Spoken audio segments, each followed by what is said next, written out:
Sir आज हम start करते हैं 11th क्लास का कॉम्प्लेक्स नंबर। सुनिए सर। सर 10th में हमने एक कैलकुलेशन पढ़ी थी x square plus 1 is equal to 0। तो x square is equal to -1, तो x is equal to root -1। Sir root के अंदर -1 का मतलब होता है नॉट डिफाइंड। सर इस नॉट डिफाइंड फंक्शन को मैथमेटिशियन ने एक सिंबल से रिप्रेजेंट किया। इस सिंबल का मीन्स होता है आई स्क्वायर।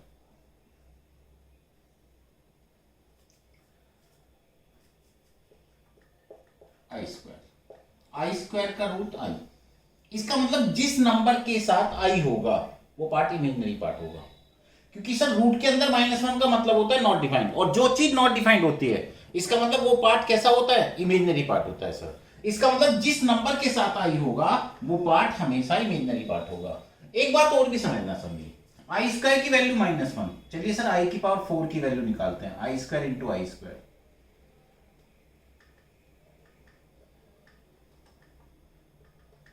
आई की पावर 4 की वैल्यू 1।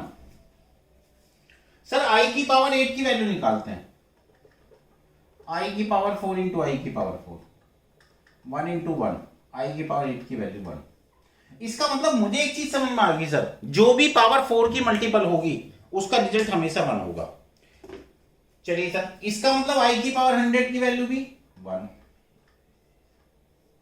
सर मैं तुम्हारे से अगर ये कहता हूं आई की पावर 3 की वैल्यू निकालो, तो आई स्क्वायर इंटू आई, -1 इंटू आई माइनस आई।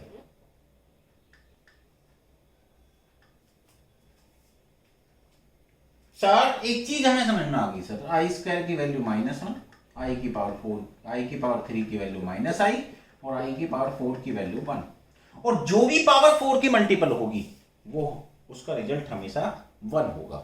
आई किसको रिप्रेजेंट करेगा, आई जो पार्ट होगा वो हमेशा एक इमेजिनरी नंबर को डिफाइन करेगा। पहले आप इसको नोट करिए, फिर आगे चलते हैं।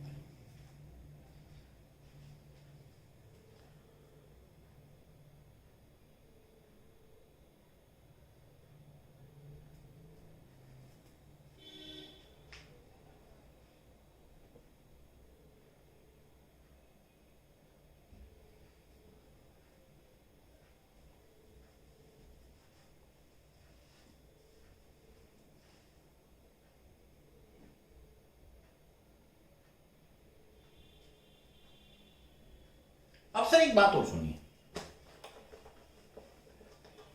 अगर लंबी चौड़ी पावर दे रखी हो और उसको कभी भी सिंप्लीफाई करना हो, जैसे मैं अगर आपसे कहता हूं आई की पावर 187 है, सर मुझे इसे सिंप्लीफाई करना है। चलिए सर 187 को 4 से डिवाइड करो,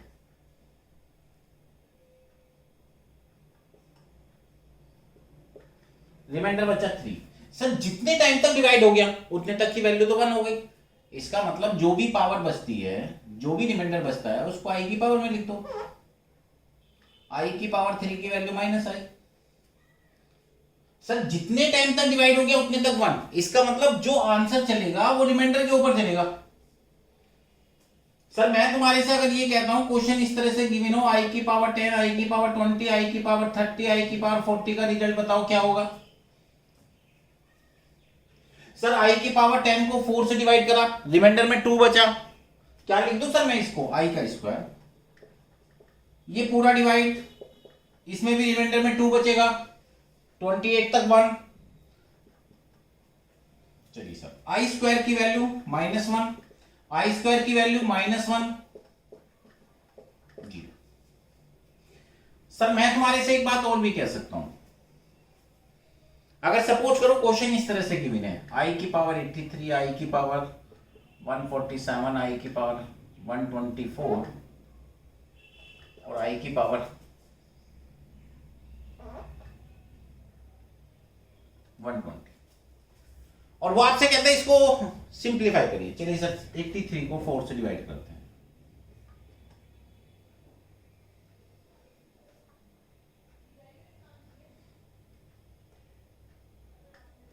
रिमाइंडर बचा 3। 147 को डिवाइड करते हैं,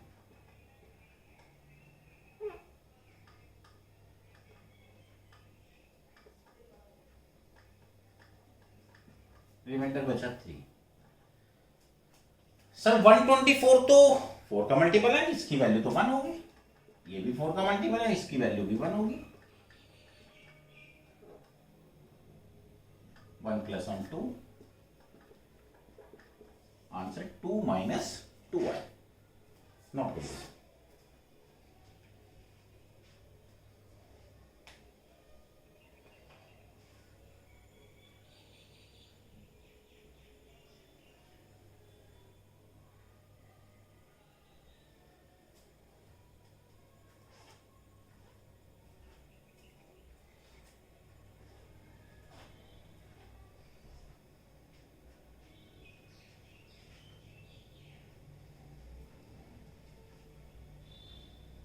अब एक बात और सुनिए सर, कॉम्प्लेक्स नंबर होता क्या चीज है सर? सर कॉम्प्लेक्स नंबर को हम जेड से रिप्रेजेंट करते हैं, a + ib, real of Z a, imaginary of Z b। मतलब जिस पार्ट के साथ i होगा वो पार्ट हमेशा इमेजिनरी पार्ट होगा, और जिसके साथ i नहीं होगा वो पार्ट हमेशा रियल पार्ट होगा, और रियल और इमेजिनरी पार्ट का जो कॉम्बिनेशन होगा उसको हम बोलते हैं कॉम्प्लेक्स नंबर। क्या बोलते हैं? Complex number. मतलब मैं अगर आपसे कहता हूं 2 + 3i है, तो real of Z 2, imaginary of Z 3, इसका मतलब जेड कैसा नंबर है? Complex number. हम कॉम्प्लेक्स नंबर को रिप्रेजेंट करते हैं जेड से। अब एक बात और समझना सर, अगर मैं आपसे कहता हूं i⁴ i 1 - i⁴ को सिंप्लीफाई करो, सर पावर 4 का तो फॉर्मूला लर्न है मुझे, तो मैं इसको ऐसे लिख सकता हूं,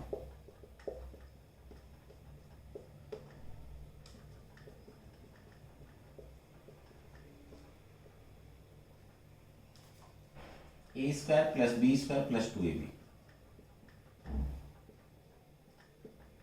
i² की वैल्यू -1,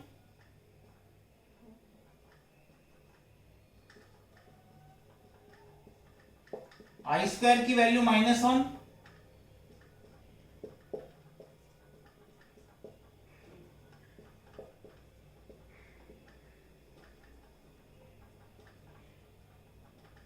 i² की वैल्यू -1, आंसर -8, आंसर -8।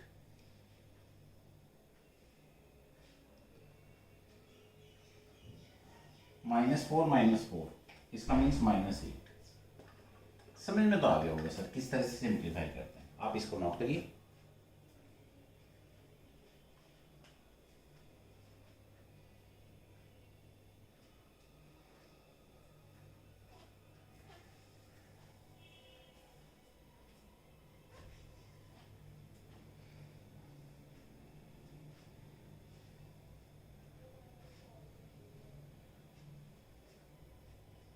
अब सर एक बात और सुनिए,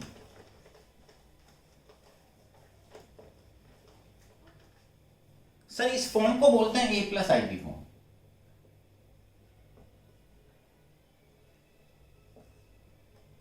अब a + ib फॉर्म होती कैसे है? सर मैं तुम्हारे से अगर ये कहता हूं z = 1/3 - 4i है, और आपसे पूछता हूं इसमें रियल पार्ट और इमेजिनरी पार्ट बताइए क्या होगा, तो सर रियल और इमेजिनरी पार्ट, ये नहीं कि आप 1/3 को रियल पार्ट और 1/4 को इमेजिनरी पार्ट बोलोगे, नहीं सर, ऐसे ऐसे नंबर अलग अलग डिस्ट्रीब्यूट नहीं होते। सर इसको सॉल्व करने के लिए मैंने क्या किया, एक बार दिमाग के अंदर बिल्कुल सेट कर लेना सर, कॉम्प्लेक्स नंबर कभी भी अपॉन में नहीं होंगे, अगर अपॉन में है तो उसे हमेशा कॉन्जुगेट मल्टीप्लाई करेंगे। कॉन्जुगेट का मतलब क्या होता है सर? सुनो, अगर कोई कॉम्प्लेक्स नंबर आपको दे रखा है जैसे 3 + 4i, तो उसका कॉन्जुगेट, ये जेड के ऊपर जो बार लगा रहता है उसे बोलते हैं कॉन्जुगेट। कॉन्जुगेट में सिर्फ आई का साइन चेंज होता है, सिर्फ आई का साइन चेंज होता है, अगर प्लस में है तो माइनस हो जाएगा, माइनस में है तो प्लस हो जाएगा। मतलब मैं अगर आपसे कहता हूं z = -1 + i है, तो बताइए उसका कॉन्जुगेट क्या होगा? -1 - i। अगर z = 3 दे रखा तो उसका कॉन्जुगेट क्या होगा? z = 3। केवल i का पॉइंट चेंज होता है।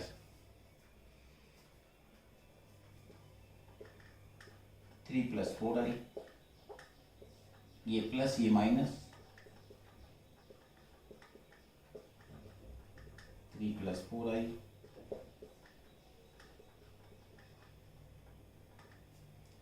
i² की वैल्यू -1,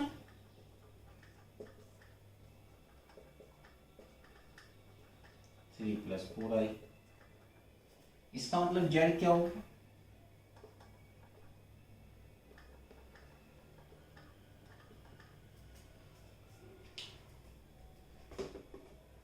सर इसका मतलब ये complex number a + ib form हो गया। इसका मतलब real of Z, imaginary of Z. और एक बात दिमाग के अंदर सेट कर लेना सर, कॉम्प्लेक्स नंबर कभी भी अपॉन में नहीं होंगे। अगर अपॉन में होंगे तो आप उसको कॉन्जुगेट मल्टीप्लाई करेंगे, नॉट प्लीज।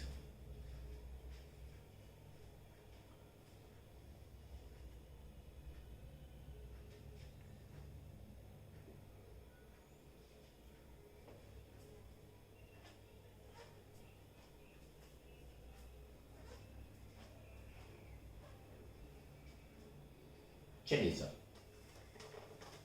अब एक बात और सुनना, मल्टीपल इनवर्स मतलब अगर कोई कॉम्प्लेक्स नंबर आपको दे रखा है 1 - i और वो आपसे कहता है इसका मल्टीपल इनवर्स निकालो, तो मल्टीपल इनवर्स का मतलब क्या होता है? जैसे सपोज करो 2 है, 2 का मल्टीपल इनवर्स होगा 1/2। 3 है, उसका मल्टीपल इनवर्स क्या होगा? 1/3। मतलब सर जो नंबर होते हैं उनका मल्टीपल इनवर्स उनका रेसिप्रोकल होता है। मतलब मल्टीपल इनवर्स वो नंबर होते हैं जो अपने नंबर के साथ मल्टीप्लाई करके 1 देते हैं। अब एक बात सोचो, मुझे अगर इस कॉम्प्लेक्स नंबर का मल्टीपल इनवर्स निकालना है, इसका मतलब इसका रेसिप्रोकल करूंगा। इसके बाद मैंने जो आपको थ्योरी समझाई है, क्या थ्योरी समझाई है कि कॉम्प्लेक्स नंबर कभी अपॉन में नहीं होते। क्या करेंगे सर आप? 1 + i से ऊपर मल्टीप्लाई, 1 + i से नीचे मल्टीप्लाई, ये प्लस ये माइनस,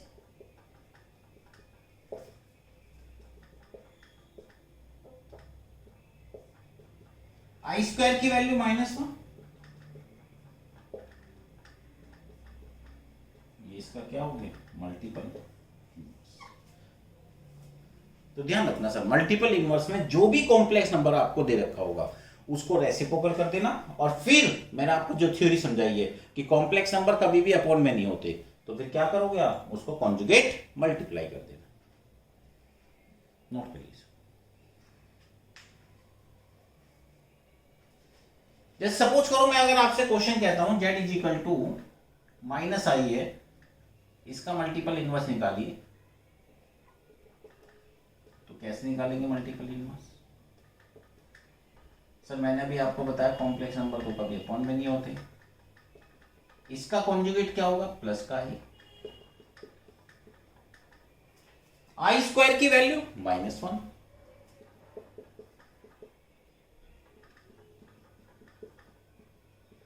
आंसर है, नोट।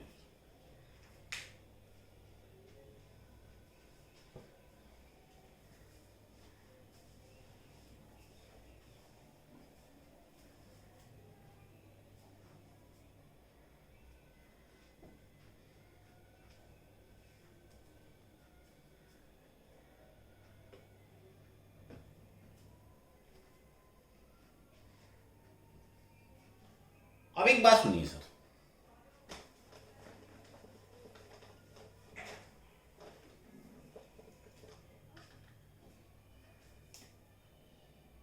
हमने 10th में पढ़ा था x = -b ± b²/4ac/2a। सर मैंने इस क्वेश्चन को सॉल्व करने के लिए पता क्या किया? सर मैंने √2 एलसीएम लिया, जो √2 अपॉन में था उसको 0 में ले गया सर। इसका मतलब a की वैल्यू √2, b की वैल्यू 1, c की वैल्यू √2। चलिए सर, x = -b ± b²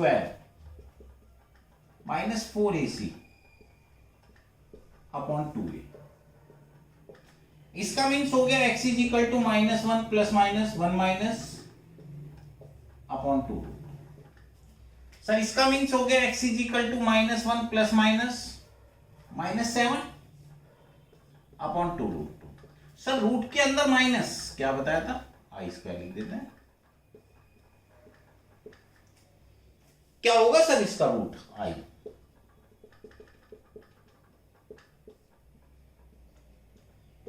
इसका ध्यान रखना सर, रूट के अंदर कभी भी आई माइनस होगा तो उसकी जगह हम लिखेंगे आई स्क्वायर।